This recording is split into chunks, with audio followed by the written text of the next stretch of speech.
L'armée camerounaise aura à affronter un nouveau défi, à savoir le grand banditisme dans la ville de Douala.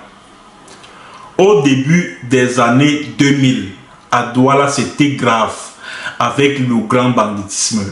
Le taux de grand banditisme avait connu une hausse vertigineuse. Et les femmes auxquelles on arrachait les sacs, et les familles qui étaient agressées chez elles par des bandits qui utilisaient même des armes de guerre et tout ça là. C'est-à-dire que tu es couché chez toi, les bandits entrent, ils ramassent tout, de l'argent, des objets de valeur, etc., etc. C'était grave. C'est-à-dire que c'était tellement grave que circuler la nuit dans les rues de Douala était extrêmement risqué. Mais jusque-là, Biya s'en foutait. Hein. C'est-à-dire que ce n'était pas son problème. À partir du moment où c'était les Camerounais qui étaient des victimes, ils s'en foutaient, ils s'en fichaient royalement. Mais il a fallu qu'un Français qui était boucher, il s'appelait Nouri, soit victime de ce grand banditisme-là à Douala, pour que le 20 février 2000, Paul Biya crée un autre commandement opérationnel qui va combattre le grand banditisme dans la ville de Douala. Et c'est le général Mpaye qui dirigeait le commandement opérationnel à l'époque. Mais le commandement opérationnel va se muer en une véritable machine à torture, machine à exécution sommaire, machine à disparition forcée. Il suffisait simplement que tu sois désigné comme un bandit, comme un voleur. Les membres du commandement opérationnel venaient te ramasser chez toi. Ils allaient avec toi, c'est-à-dire qu'on te trimballait jusqu'à Yassa ou je sais pas moi. On te trimballait jusque vers le pont de la Dibamba, vers l'Ogbadjek et tout ça là. On finit avec toi là-bas. Et puis basta, c'est terminé. Le commandement opérationnel a fait disparaître de nombreux civils qui jusqu'à aujourd'hui restent introuvables. Le commandement opérationnel a exécuté des centaines d'innocents, des gens qui n'avaient rien à voir avec le grand banditisme. Il a fallu que les Christian Toumi, des journaux tels que Le Messager, La Nouvelle Expression commencent à dénoncer. Christian Toumi, paix à son âme, à l'époque, il avait même rédigé une lettre au chef de l'État, au gouverneur de la province du littoral de l'époque, avec ampliation au président de la République, pour dénoncer les dérives du commandement opérationnel. La presse étrangère s'en est mêlée, les ONG internationales, Action catholique pour l'abolition de la torture, Amnesty International, la Fédération internationale de la Ligue des droits de l'homme ont commencé à dénoncer publiquement. L'Union européenne même s'en est mêlée. Alors, le pouvoir de Biya n'en pouvait plus. Il a donc décidé d'organiser un simulacre de procès. Bon, au tribunal militaire de Douala. Et ce qui a déclenché le courroux de la communauté internationale, c'était les 9 disparus de Bipanda. Une certaine Annick Soki, elle se plaint de ce qu'on a volé sa bouteille de gaz. Elle part rencontrer un officier supérieur du commandement opérationnel pour se plaindre, et avec qui elle sortait d'ailleurs. Maintenant, elle désigne des mecs comme ça au hasard, que non, les voilà. Ce sont eux qui ont volé ma bouteille de gaz. On est allé ramasser 9 bons hommes qui n'avaient absolument rien à voir avec le vol de cette bouteille de gaz. Et c'était le capitaine Abban Zengue qui était le commanditaire de cet enlèvement. On les a entraînés, on a fait commande où on allait les exécuter. Ils sont portés disparus jusqu'à ce jour. Même comme en 2011, Amadou Ali, paix à son âme, avait déclaré que non, on les a repérés au niveau du Nigeria. Voilà. Pourtant, il est évident qu'ils avaient été exécutés. On était allé les chercher dans leur maison pendant qu'ils dormaient avec leur famille. On allait les enlever. On les a conduits à des destinations inconnues où ils ont sans doute été exécutés sommairement. Voilà donc à quoi sert l'armée en République du Cameroun? Terroriser la population. C'est ça. C'est de ça qu'il s'agit.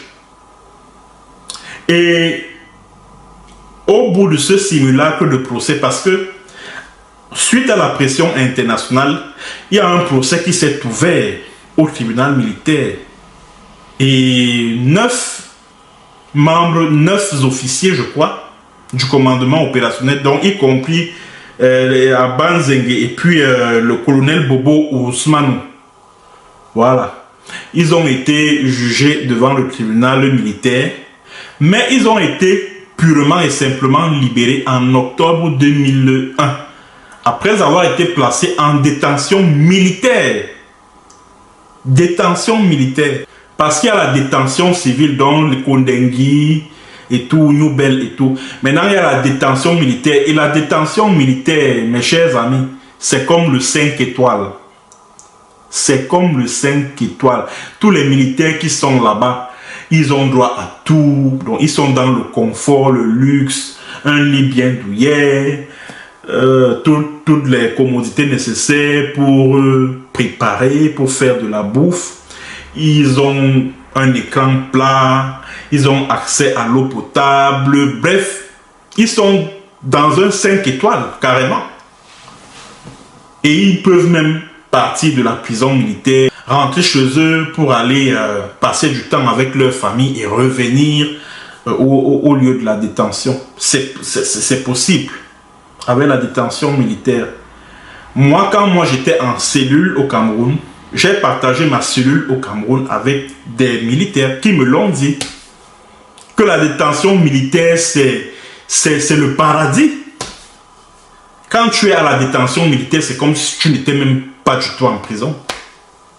C'est comme si tu étais en balade de sang. C'est comme si tu étais en tourisme.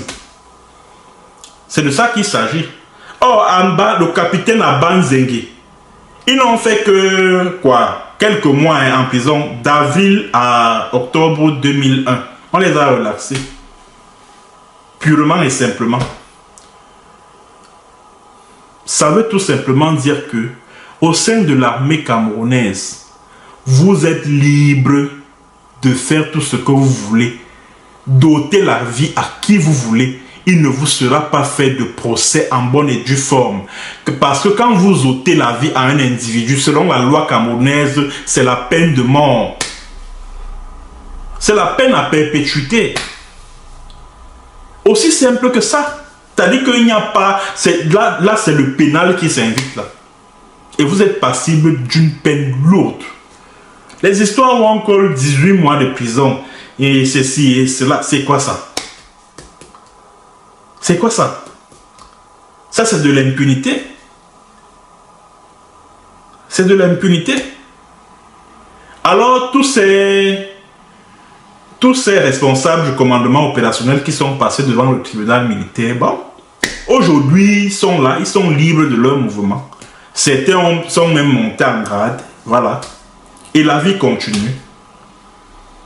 Parce que tout porte à croire qu'il y a une règle tacite au sein de l'armée qui voudrait que un soldat peut ôter la vie à un civil. Il ne lui sera pas fait de procès en bonne et due forme. Voilà pourquoi je parlais d'un État dans un État. L'armée du Cameroun, c'est un État dans un État. C'est de ça qu'il s'agit. Et c'est ce qui est arrivé dans l'affaire Bankui Émile, le voyou qui dirige la division de la sécurité militaire. Bankui Émile avait tiré sur un inspecteur de police à Douala. C'était le 17 novembre 2008. À l'époque, Bankui est chef d'escadron. Il est, je crois, commandant des opérations de quoi là, à la compagnie de gendarmerie à Douala. Ou c'est la légion de gendarmerie pour la compagnie de gendarmerie. Il occupe un poste là. Il est chef d'escadron. Maintenant, il est engagé dans des opérations mafieuses avec cet inspecteur de police là. C'était dans une affaire de trafic de drogue à l'aéroport de Douala où travaillait son épouse, Madame Bankui Daniel, qui était au commissariat spécial de l'aéroport. Maintenant, au moment du partage du butin, le jeune inspecteur de police n'est pas content de sa part. Il n'est pas satisfait de la part qui lui a été réservée. Il s'énerve donc et il jure de vendre la mèche.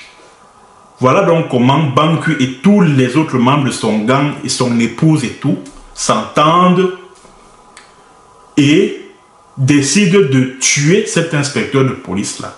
Et il masque ça en un crime passionnel. Cet inspecteur de police là n'a jamais été surpris sur la femme de Banqui. Je l'ai dit ici maintes fois, c'est faux. C'est faux. Parce qu'à l'époque, Banqui travaillait déjà pour des hommes de billard, pour les hommes de la présidence de la République. Est-ce que vous savez que le rapport, c'est-à-dire que la note de renseignement sur le G11, où les noms de Ataname Bara, les Olanawono, les Ababa, les Ambassadans et tout ça ont été cités. C'est Banqui qui était à l'origine de la note là. Est-ce que vous le savez? C'est lui. Donc à l'époque, il rendait déjà de bons et loyaux services aux membres de la pègre du régime des Biya. Voilà pourquoi, quand il a commis ce forfait-là, on a transformé ça en un crime passionnel. Et il est passé devant le tribunal militaire. À l'époque, c'était en 2009. En mai 2009, Banqui est condamné à 18 mois de prison. Mais on est surpris que quelques mois plus tard, il est libéré et on l'affecte à Bafoussam, à la compagnie de gendarmerie de la MIFI. Attendez, il a commis un meurtre. C'est même à la limite un assassinat. C'est-à-dire que c'est une infraction pénale. Il mérite la peine maximale, la peine à perpétuité. Il mérite la peine à perpétuité. Mais on lui a collé 18 mois de prison. On a fait comme si on le mettait à la détention militaire. Allez hop, quelques mois plus tard on le libère, il monte en grade. Aujourd'hui, il est colonel. Il dirige la division de la sécurité militaire. Et la famille de Mapuro, hein, l'inspecteur de police là, n'a pas pu voir le corps. Hein. Oui, elle n'a pas pu voir le corps puisque le cercueil avait été zingué. Le cercueil de Mapuro avait été zingué. Jusque à son domicile là, à Makepe, là où il y a eu les obsèques et tout, personne n'a pu avoir accès au corps. C'est la police qui est venue boucler le cercueil de telle sorte que personne ne puisse voir le corps. Le jeune policier là que Banqui avait zigoué là, aujourd'hui il est là, il nous parle de... Et le jour du procès, son père qui est pasteur, le père du bandit Banqui Emile là, il était là à la salle d'audience. Il dit que vraiment, je n'ai pas formé un bandit. Mon fils a eu une très belle éducation. Il s'adresse aux avocats de Mapuro, hein, de la famille de Mapuro. Ah, je n'ai pas éduqué un bandit. Mon fils a eu une bonne éducation. Ah, machin, ceci, c'est là. Ceci, c'est machin. Heureusement que les avocats de l'autre côté lui avaient bien répondu que si sa femme n'était pas une bordelle, etc., on n'en serait pas là. Mais ça n'avait rien à voir avec un crime passionnel. Non, jamais, c'est un mensonge. C'est un mensonge. C'est-à-dire que c'est une histoire de brigands, de bandits qui a mal tourné. Et maintenant, Banqui a décidé d'en finir avec un témoin gênant. Voilà l'affaire Mapuro, là-bas. Les histoires de Koro, il l'a surpris sur sa femme, c'est faux. Archi faux. Archi faux. Vous voyez, l'impunité au sein de l'armée camerounaise. Et vous me dites que c'est une armée républicaine, ça. C'est une armée républicaine, ça. Mais ça, c'est pas une armée républicaine, ça. Je suis désolé. Je suis désolé. Et l'affaire Banqui-Émile a eu lieu en 2008. Alors 2008, c'était une année qui a été marquée par les émeutes de la faim, ou si vous voulez les émeutes contre le tripatouillage par Paul Biya de la Constitution, lequel tripatouillage devait lui permettre de briguer un troisième mandat dès 2011. Alors les populations étaient donc descendues dans la rue pour dire niet, il n'en est pas question. Alors qu'est-ce que Biya a fait? Biya a sorti le BIR, le bataillon d'intervention rapide, une unité spéciale, une unité d'élite de l'armée camerounaise qui est dédiée à la lutte contre le terrorisme. C'est cette unité-là que Biya a utilisée pour mater des populations civiles au menu.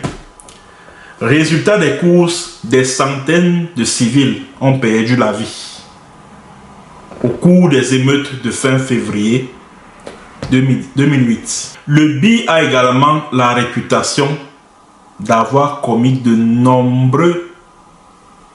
nombreuses violations des droits humains, des traitements cruels, inhumains et dégradants, des disparitions forcées, des exécutions sommaires, etc., etc. Et ce qui a lieu de remarquer également, c'est que l'armée du Cameroun là n'est pas une armée aguerrie, n'est pas une armée capable de gagner une guerre.